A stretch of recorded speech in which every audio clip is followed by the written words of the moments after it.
দ্রুত এগিয়ে আসছে দাবানল। ভয়ার্ত যুক্তরাষ্ট্রের ক্যালিফোর্নিয়া অঙ্গরাজ্যের লস অ্যাঞ্জেলস শহরের বাসিন্দারা ছুটছেন নিরাপদ আশ্রয়ের সন্ধানে। তড়িঘড়ি করে যাওয়ার জন্য নিজেদের গাড়ি পেছনে ফেলে হেঁটে ছুটেছেন তারা। প্রত্যক্ষদর্শীরা এই অবস্থাকে বর্ণনা করছেন হলিউডের বিপর্যয়ের কাহিনীভিত্তিক কোনো চলচ্চিত্রের দৃশ্য হিসেবে। অন্য আরও অনেক জঙ্গলের আগুনের ঘটনার মতো এই আগুন মঙ্গলবার কয়েক ঘন্টার মধ্যে ভয়াবহ হয়ে ওঠে ঝড়ো বাতাসের কারণে। এতে লস অ্যাঞ্জেলসের অভিজাত এলাকা প্যাসিফিক পলিসেডসের দিকে ধেয়ে আসে আগুন। এই এলাকায় Jennifer Aniston, Bradley Cooper, Tom Hanks, Reese Witherspoon, Adam Sandler, Michael Keatons অনেক হলিউড তারকার বাড়ি রয়েছে।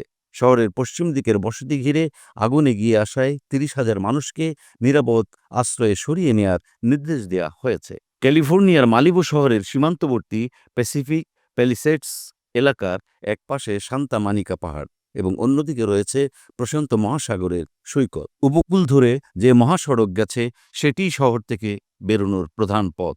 আগুনের শিখা এগিয়ে আসায় এই মহাসড়ক দিয়ে বেরিয়ে যাওয়ার সুযোগও সীমিত হয়ে এসেছে। মার্শা হরভিৎজ নামের এক বাসিন্দা বলেন, অগ্নি নির্বাপক কর্মীরা লোকজনকে গাড়ি থেকে বেরিয়ে আসতে বলছেন, কারণ দমকা হাওয়া সহ আগুনের শিখা কখনো কখনো ঘন্টায় ১৬০ কিলোমিটারের বেশি গতিতে ধেয়ে আসছে। মহাসড়কের একটি এলাকায় গাড়ি রেখেছেন বহু মানুষ। সেদিকেই আগুন আসছে বলে মার্শা হেরোভিৎজ জানান।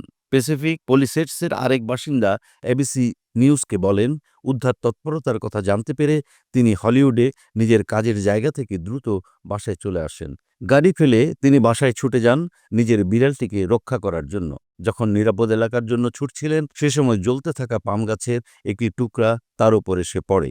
নাম প্রকাশ না করে ওই নারী বলেন, এটি ভয়ানক পরিস্থিতি, ভৌতিক সিনেমার মতো অবস্থা।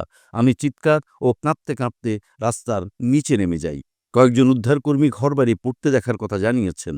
আগুন থেকে নিজেদের রক্ষায় পালিয়ে যান তারা। ঘরবাড়ি ও অন্যান্য সম্পদ রেখে পালিয়ে আসতে বাধ্য হয়েছেন এমন তারকাদের মধ্যে রয়েছেন হলিউডের অভিনেতা জেমস উডস। প্যাসিফিক পলিসেডসের আরেক বাসিন্দা অভিনেতা স্টিভ গুটেনবার্গ লোকজনের প্রতি গাড়ি ফেলে আসার সময় সেটির ভিতর চাবি রেখে আসার আহ্বান জানিয়েছেন। অগ্নি নির্বাপনের কাজে ব্যবহৃত গাড়িগুলোকে পথ করে দিতে গাড়ি সরানোর দরকার হলে তা যেন সম্ভব হয়, সেজন্য এ আহ্বান জানিয়েছেন তিনি।